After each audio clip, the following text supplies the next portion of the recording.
Guys, welcome back to my blog video. আমি তোমাদের সানা। আজ আমি খেতে গেছিলাম পেঁপে মাখা। আর পেঁপেটা স্টাইল করে পাড়তে গিয়ে আমার হাতেই পড়েছে।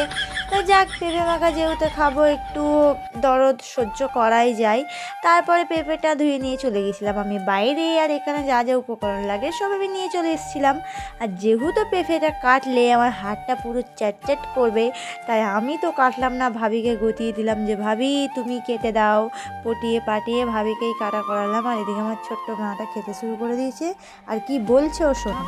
গাইস, আমার লেবু খাচ্ছি, দেখতে পাচ্ছেন? তো দেখতেই পেলে আমার ছোট মায়ের কথা, কত কিউট। ওর এই 2.5 বছর বয়স, 2 বছর 6 মাস। তো কে বলবে যে ওর এতটুকু বয়স, এত পাকা পাকা কথা। তারপর আমি আবার কি পেঁপেগুলো নিয়ে একদম মাখামাখি করতে শুরু করে দিলাম। আমি কাঁচা লঙ্কা, ধনিয়া পাতা, নুন দিয়ে প্রথমে ওটাকে নোড়া দিয়ে থেতো করে নিয়েছিলাম।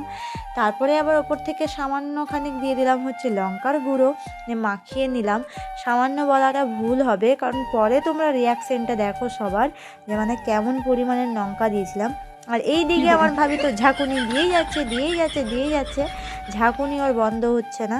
শেষমেশ ওর ঝাঁকুনি বন্ধ হওয়ার পর আমরা খেতে শুরু করে দিলাম।